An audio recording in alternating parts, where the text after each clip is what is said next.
Pensez à cette connaissance qui vous appelle systématiquement lorsqu'elle est en crise. Pensez à ce collègue qui vous sollicite pour chaque micro-décision, incapable d'assumer ses propres responsabilités. Pensez à ce proche qui compte sur vous pour tout réparer dans sa vie. Ils ne vous choisissent pas pour votre force. Ils vous choisissent pour votre disponibilité. Et en vous rendant infiniment disponible, vous êtes devenu leur outil, jamais leur inspiration. Être égoïste, dans le monde que je décris, ce n'est pas renier la générosité. C'est la rendre stratégique. C'est comprendre que votre énergie, votre temps, votre attention et votre concentration sont des trésors limités. Des monnaies d'échange précieuses que vous devez investir avec un soin extrême. L'égoïsme stratégique, c'est dire non sans ressentir la moindre culpabilité. C'est choisir avec une précision chirurgicale qui mérite votre aide. C'est donner uniquement quand cela renforce votre position, votre paix intérieure, votre trajectoire, votre avenir. Votre vie est un empire que vous devez bâtir. Et un empire ne se construit pas sur des faveurs distribuées au hasard. Il repose sur des priorités claires. Il se bâtit sur des décisions fermes. Il s'élève grâce à une discipline implacable qui consiste à protéger ses propres ressources. Quand vous commencez à dire non, quand vous cessez de répondre immédiatement à chaque sollicitation, quand vous refusez de plonger dans les problèmes des autres, un changement fascinant et presque magique se produit. Le monde autour de vous s'adapte. Ceux qui vous prenaient pour acquis paniquent. Ils vous accusent d'avoir changé. Ils vous trouvent distant, froid, arrogant. Tu n'es plus le même, vous diront-ils. Et ils ont absolument raison. Vous n'êtes plus leur outil. Vous n'êtes plus leur ressource gratuite. Vous êtes devenu une force. Quelqu'un qu'on ne peut plus manipuler par la culpabilité ou par des flatteries hypocrites. Machiavel l'avait compris, le pouvoir isole. Quand vous cessez de répondre aux besoins de tout le monde, beaucoup vous accuseront d'arrogance. Non pas parce que vous avez tort, mais parce qu'ils ne peuvent plus vous utiliser. Ils ont besoin de vous faibles, accessibles, prévisibles. Mais un homme, une femme, qui maîtrise l'égoïsme stratégique n'est jamais prévisible. Il est rare, il est précieux. Et parce qu'il est rare, on le recherche. On le respecte et parfois on le craint. Imaginez ce scénario. Un collègue vous demande de l'aider à terminer un projet urgent pour la énième fois. Vous refusez, poliment mais sans excuse. Non, je ne peux pas, je dois me concentrer sur mes propres priorités. Il insiste, il essaie de vous faire culpabiliser, il vous reproche de ne pas être solidaire. Mais au fond de lui, quelque chose a changé. Il commence à vous voir différemment. Il réalise que votre temps n'est pas gratuit. Il comprend que votre aide n'est pas indue. Et paradoxalement, même s'il est frustré, son respect pour vous augmente, car il voit que vous êtes maître de vous-même.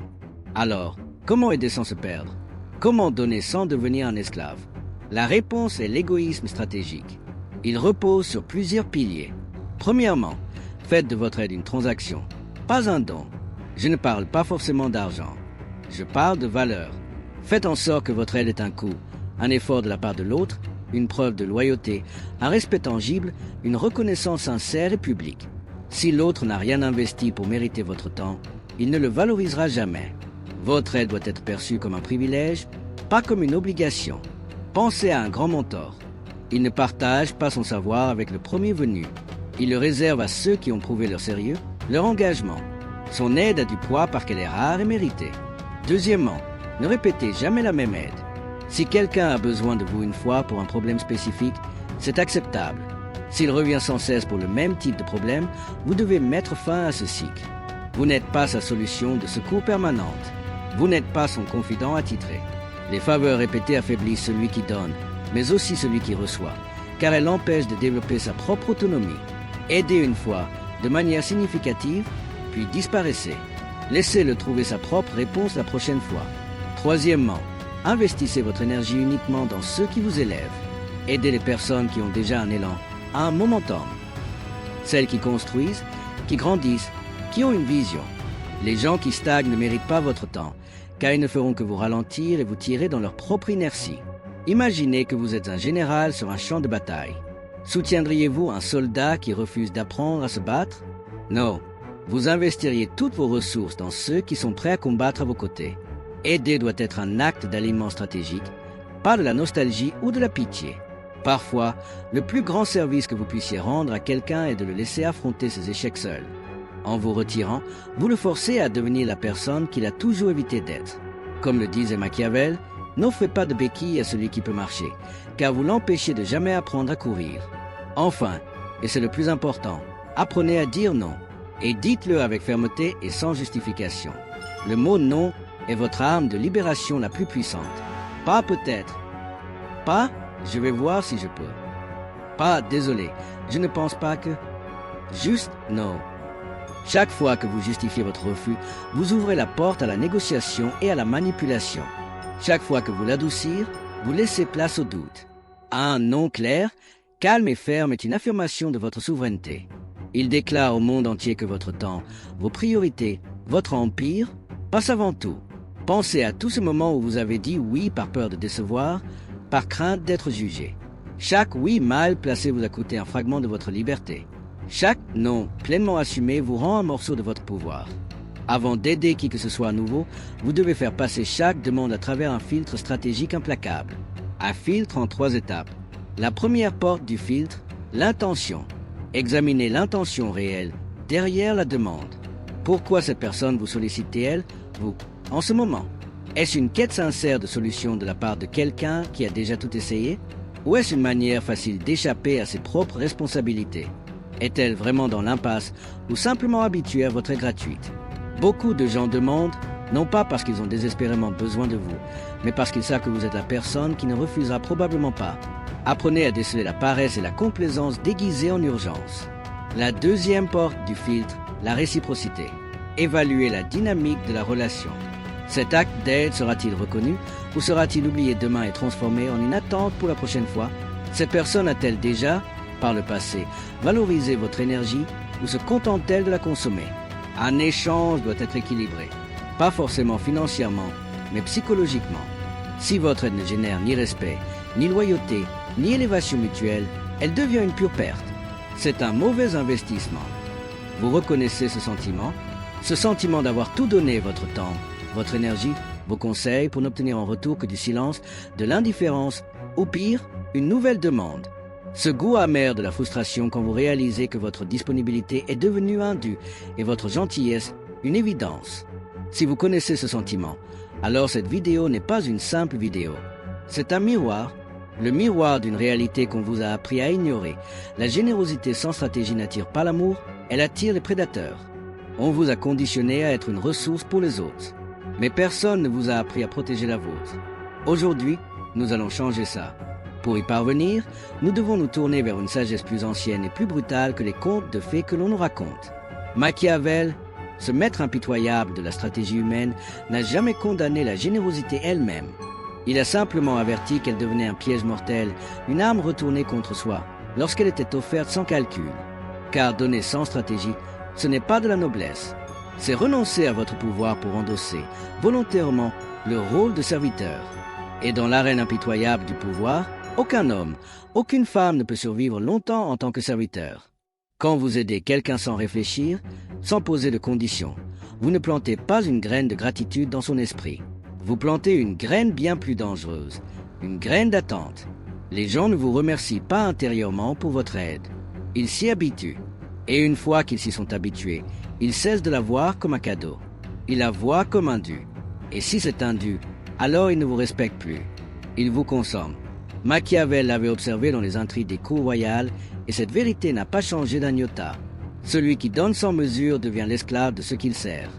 Une dette, même une dette purement émotionnelle, est un fardeau insupportable pour celui qui la reçoit. Et pour s'en libérer, il ne va pas vous élever dans son estime. Il va vous rabaisser. Inconsciemment, il va réécrire l'histoire pour minimiser la valeur de vos efforts. Il se convaincra que vous avez agi par obligation, par faiblesse, ou pire, par un besoin désespéré d'approbation. Et il le fera si discrètement que vous ne le verrez pas venir. Vous le sentirez dans ses actions. Il annulera un rendez-vous avec vous à la dernière minute. Il parlera de vous aux autres comme si vous cherchiez simplement à vous faire remarquer. Il transformera votre générosité en une tentative maladroite de manipulation. Pourquoi cette ingratitude quasi systématique? Parce que l'être humain, au fond, déteste se sentir inférieur, redevable. En aidant sans stratégie, vous lui imposez une dette qu'il n'a pas consciemment choisie. Et pour échapper à ce malaise psychologique, son ego préférera vous dévaloriser plutôt que de reconnaître ce qu'il vous doit. C'est une mécanique universelle, aussi vraie dans les jeux politiques de l'Italie de la Renaissance que dans vos relations quotidiennes de bureau, d'amitié ou de famille. Imaginez ce collègue à qui vous rendez service après service. Vous relisez ses documents tard le soir. Vous le couvrez lorsqu'il est en retard. Vous résolvez les erreurs qu'il a commises et qui auraient pu lui coûter son poste. Croyez-vous sincèrement qu'il vous en sera éternellement reconnaissant? Non, la réalité est bien plus sombre. Il finira par intégrer votre aide comme une partie normale de son environnement de travail. Il pensera que c'est votre rôle, que vous le faites parce que vous n'avez rien de mieux à offrir ou parce que vous aimez ça. Et le jour où vous refuserez, le jour où vous direz enfin non, il ne vous félicitera pas pour les 100 fois où vous avez dit oui. Il vous reprochera violemment cette unique fois où vous avez osé penser à vous. Il dira que vous avez changé, que vous êtes devenu égoïste, que vous l'avez abandonné. Vous pensiez qu'en aidant, vous gagnez des alliés. En réalité, vous avez créé des dépendants. Et la dépendance n'est jamais de la loyauté. C'est une exploitation déguisée en affection. Depuis l'enfance, on vous a conditionné à croire que donner était une obligation morale. On vous a appris que les bonnes personnes aident sans compter. On vous a dit que les vrais amis sont toujours disponibles. On vous a convaincu que dire oui est une preuve de grandeur de cœur. Mais comprenez bien ceci, ce message n'a pas été conçu pour votre élévation. Il a été forgé pour vous rendre parfaitement exploitable, pour faire de vous une ressource fiable au service des ambitions des autres, jamais des vôtres. Chaque fois que vous dites oui, alors que tout en vous hurle non, vous payez un prix invisible, mais exorbitant. D'abord, vous sacrifiez votre temps. Cette seule et unique ressource que personne, jamais, ne pourra vous rendre. Chaque heure passée à éteindre les incendies des autres est une heure où vous laissez votre propre monde s'embraser. Vos projets personnels s'enlisent. Vos ambitions s'effacent. Votre élan vital s'épuise. Les gens ne volent pas seulement votre temps, ils détournent votre trajectoire de vie.